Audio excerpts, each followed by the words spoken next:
2030년까지 부동산 투자 환경은 크게 변화할 것으로 예측됩니다. 무엇보다 일본의 인구 감소 문제가 있는데 2010년경부터 시작된 인구 감소는 앞으로가 진짜 시작이라고 할 수 있습니다. 향후 5년에서 10년 사이에 상당히 큰 문제가 될 것입니다. 고령화 사회라고들 하지만 고령 인구가 언제까지 생존할 수 있을지, 또 배우자가 사망한 후 혼자 사는 노인 가구가 매우 많다는 점이 중요합니다.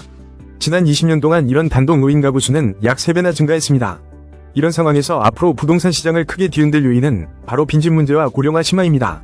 이러한 현상은 수도권이나 도쿄 도내에서도 2030년경부터 상당히 뚜렷해지기 시작하여 향후 5년, 10년 안에 매우 큰 문제로 부상할 것으로 보입니다.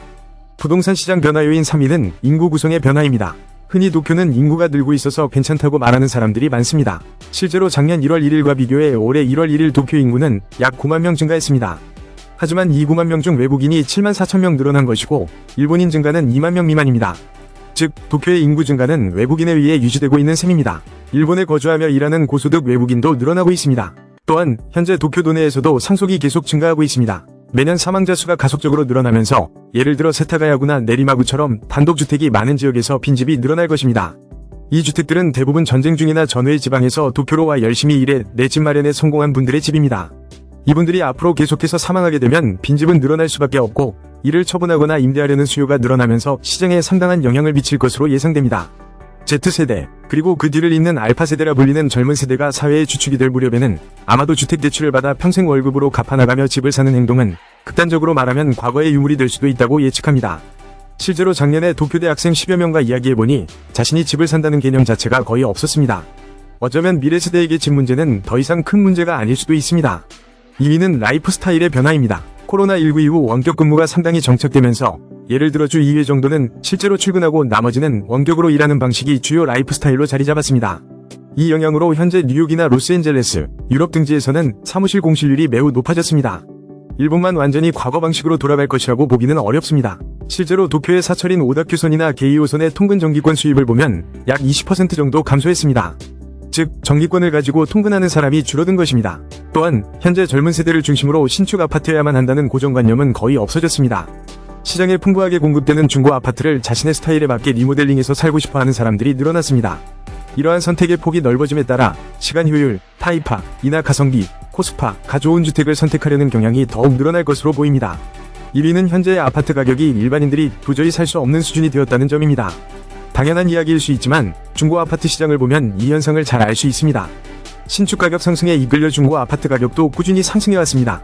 하지만 최근 2년 정도의 데이터를 보면 이 상승세가 완전히 멈췄습니다. 도쿄 도내의 중고 아파트 가격은 5천만 엔을 넘지 못하고 있습니다. 저는 이를 5천만 엔이 벽이라고 부릅니다. 이것이 의미하는 바는 현재 보통 일본인들의 실제 구매력입니다. 즉 실제 거주 목적으로 집을 사고 싶어하는 사람들은 많지만 이들이 5천만 엔 이상의 집을 사기 위해 거액의 대출을 받을 여력이 없다는 뜻입니다. 이런 상황에서 건축비는 상승했습니다. 건축비 상승은 신축 아파트 가격을 올리는 요인이지만 중고 아파트에는 직접적인 영향이 없습니다.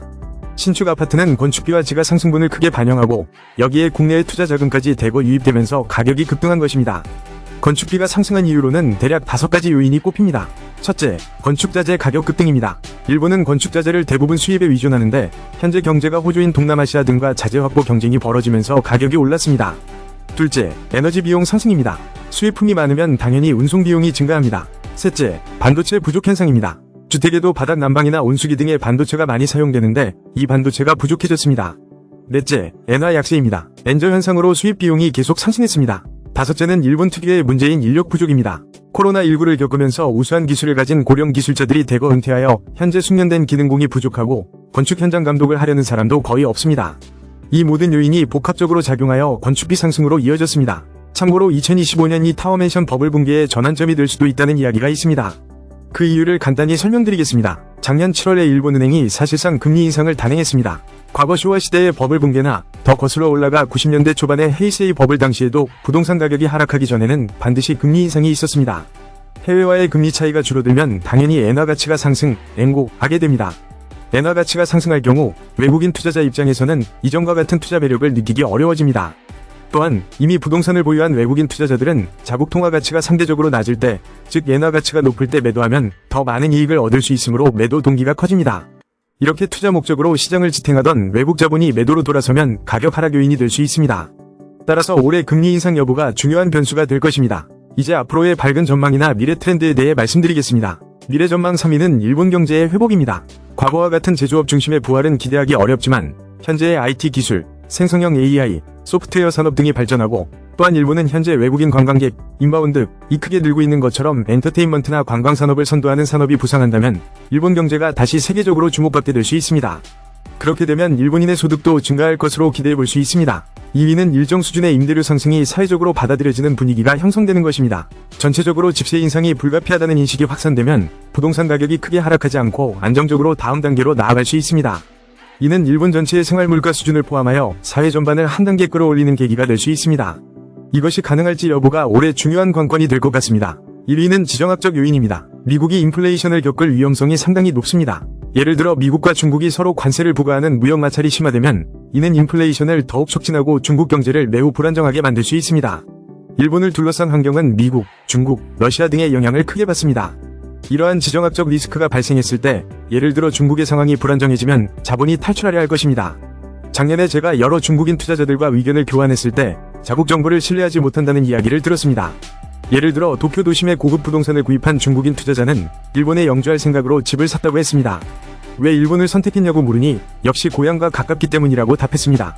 만약 중국의 상황이 더 위험해진다고 판단되면 더 많은 사람이 일본으로 피난 오듯이 이동할 수 있고 이로 인해 일본 부동산 가격이 급등할 가능성도 있습니다. 마지막으로 초심자가 부동산 투자를 시작할 때 최소 얼마 정도의 자금이 필요할지에 대한 질문에 답변드리겠습니다. 투자 대상에 따라 다르지만 최소 500만엔 정도는 필요하다고 생각합니다. 간혹 50만엔이나 100만엔으로 시작했다는 분들도 있지만 그 정도 금액이라면 부동산 투자를 배운다는 의미에서는 실제 부동산보다는 J레이트, J리츠를 사는 것이 더 좋다고 생각합니다. J레이트는 한 주당 5만엔 정도부터 정말 소액으로 투자가 가능합니다. 또한 J레이트의 장점은 주식처럼 유가증권 보고서나 운용보고서를 받아볼 수 있다는 점입니다. 이 보고서 책자는 매우 유용한데 각 부동산의 수익률이나 상세한 해설이 한 권에 모두 담겨 있습니다.